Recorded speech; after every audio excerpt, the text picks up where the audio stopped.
Salem auditor ரமேஷின் 12ஆம் ஆண்டு நினைவு தினத்தையொட்டி மரபுநேரியில் ஆடிட்டர் ரமேஷின் படத்திற்கு பாஜக மாநில தலைவர் நயினார் நாகேந்திரன் மலர்தூவி அஞ்சலி செலுத்தினார். அந்த காட்சிகளை பார்க்கலாம்.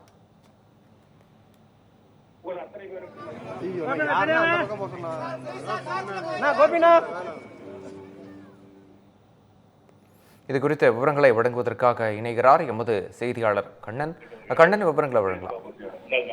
வணக்கம் விக்னேஷ். சேலம் மரபநேரி 2வது கிராஸ் நுழைவாயில் கடந்த 12 ஆண்டுகளுக்கு முன் இதே நாளில், அதாவது ஜூலை 19ஆம் தேதி மாலை 6 மணிக்கு பயங்கரவாதியால் ஆடிட்டர் ரமேஷ் வெட்டி படுகொலை செய்யப்பட்டார். அவரின் நினைவிடத்தில் இன்று காலை 12வது ஆண்டாக மாநில தலைவர் நயினார் நாகேந்திரன் தலைமையில் சேலம் கோட்ட பொறுப்பாளர் KP ராமலிங்கம் முன்னிலையில் நிர்வாகிகள் ஆடிட்டர் ரமேஷ் சிலைக்கு மாலை அணிவித்து மலரஞ்சலி செலுத்தி வருகின்றனர். தற்போது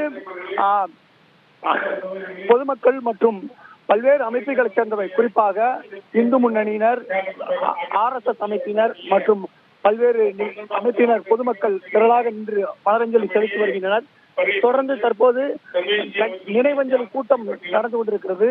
அதில் மாநில தலைவர் அண்ணாமலை மற்றும் KP ராமலிங்கம் உள்ளிட்டோர் கலந்து கொண்டு பேச உள்ளனர். தொடர்ந்து பொதுமக்கள் திரளாக கலந்து கொண்டு அஞ்சலி செலுத்திய வண்ணம் உள்ளனர். அவரின் நினைவுகளை கூறும் வகையில் பல்வேறு தரப்பினரும் அவரின் நினைவுகளை பேசி வருகின்றனர். விக்னேஷ்.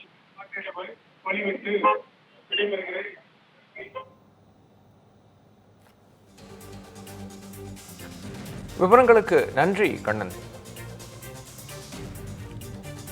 அவருடைய குடும்பத்தாருக்கும் அவருடைய மனைவி உள்பட்ட குடும்பத்தார், பிள்ளைகள் அனைவருக்கும் பாரதிய ஜனதா கட்சியினுடைய சார்பாக எங்களது ஆழ்ந்த இரங்கலை தெரிவித்துக் கொள்கிறோம். நன்றி, வணக்கம்.